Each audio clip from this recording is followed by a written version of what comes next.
It's turkey season, so let me show you how I make a juicy and succulent turkey. So first we have to buy the turkey. So I actually picked up a 15-pound turkey. From this, I can get like 10 to 12 servings.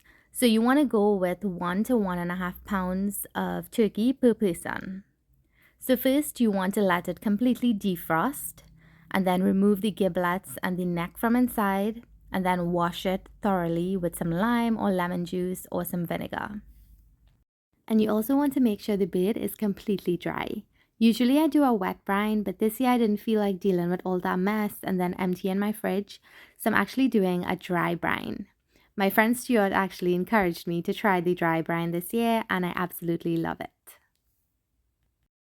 I'm using some paper towels here just to pat the entire bird dry, and I'm also drying out the cavity as well because we're going to season it up. So for the brine, I'm actually doing some coarse kosher salt, rosemary, some red pepper flakes, and some orange zest. Of course, you can use whatever seasonings and spices you want to use.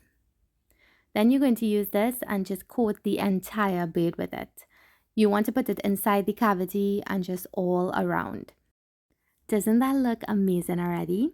So this is going to go into the fridge overnight and it's going to be uncovered. I'm putting it in there for 15 hours. You're going to do 1 hour per pound. If you can do 24 hours, then that would be perfect too. And of course, like I said, it's going to be uncovered. So just make sure you don't let it touch anything in the fridge. It's going to be by itself. And it's actually going to get the skin really nice and crispy when it bakes. So this is how it looks 15 hours later. It soaked up all that salt and all those flavors that we added. Now it's time to bake the turkey, so I'm making a compound butter. So all the ingredients that I'm using here will be listed in the description for you. And I'm just blending everything in my food processor.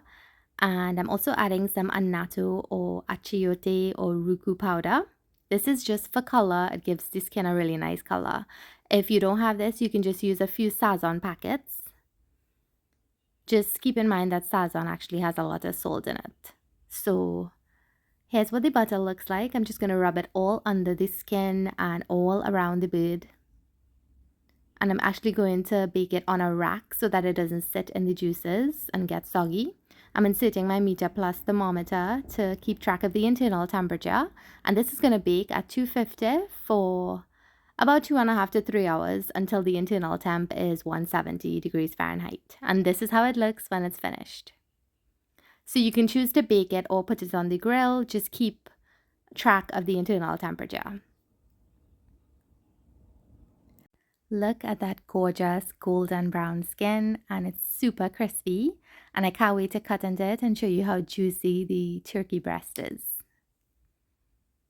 That leg has my name on it.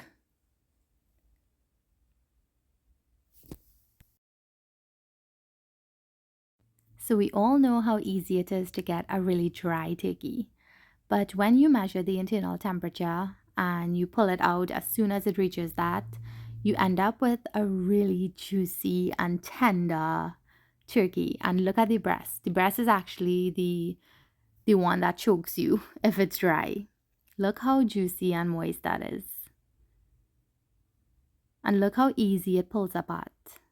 It's so tender and nice, and if you just overcook this by a few degrees, it's going to be so dry and definitely choking. So I highly recommend getting a Bluetooth thermometer for your holiday baking. Not just holidays, but just all year round. No one wants dry meat. So thank you so much for watching. I hope you enjoyed the video. I'll leave the full list of ingredients and measurements for you in the description of this video or in the comments. And I hope you'll have a happy holiday season, happy cooking and baking, and I'll see you all in my next video. Bye!